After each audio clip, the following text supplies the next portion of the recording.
meteorologist Stephen Jones.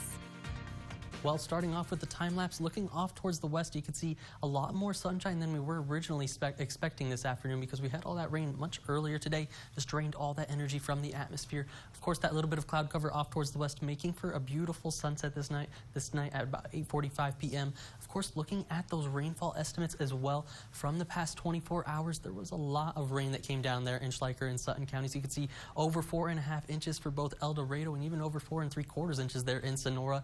Off towards the east is where it's still spread out in between Menard and Junction. Looks like that bullseye, as well as through Mason and Brady. Mason also coming in at 3.5 inches, only just over ½ an inch here in San Angelo, with really nothing off towards the north and west. You can see really just where that bullseye of rain went through the southern portions of the Concho Valley, and could be more on the way. Of course, right now we're going to look at those temperatures. 76 here in town, 74 for Eden, 77 along the I-10 corridor until Ozona at 79. So about 6 degrees of spread as you go up there to Robert Lee. 80 degree going to be the hot point right now. Dew point still plenty of it, plenty of that moisture in the atmosphere to fuel some more storms going into tomorrow. And looking like a muggy night at that, 74 degrees down there in Junction, 68 for here in town. Relative humidity indices from those 60s all the way up into those 90s as you work your way towards the southeast. So like I said, plenty of fuel for those storms to potentially work with as we go into tomorrow. And as we look at the upper level pattern, you can see still in between these two distinct areas of high pressure. Until we go into the back half of the work week, we can see more of this ridge pushing into the Lone Star State, especially by the weekend. That's going to clear up our rain chances by Thursday into the weekend. Temperature is going to rebound into those 90s. So I'd take advantage of that nice weather, because it's been a couple weekends since we've had some nice weather here for the Concho Valley.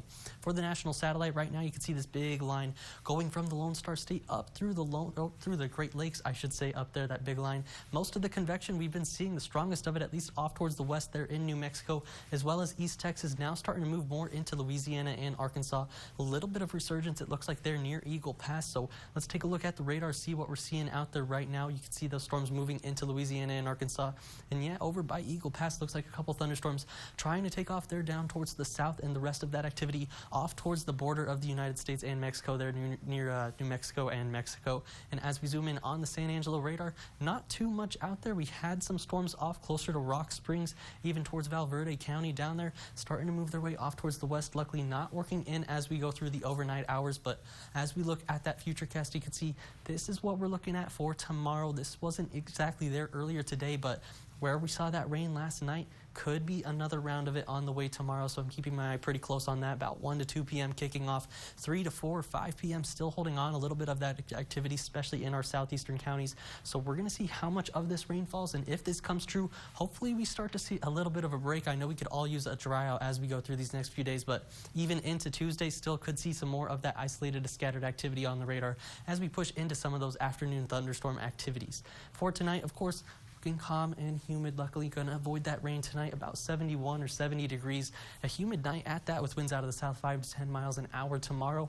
Going to hold on to those winds out of the south-southwest, but that 40% chance of rain, like I said, going to be on the lookout for that, potentially working into our southern counties once again. So want to be weather aware. And as we work through that 7-day forecast, you can see where we start to dry out here, especially by Wednesday into Thursday.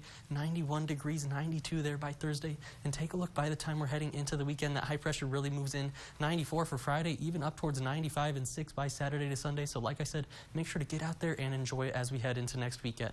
That's going to be all for your 7-day forecast, but stick around for more KSAN news right after.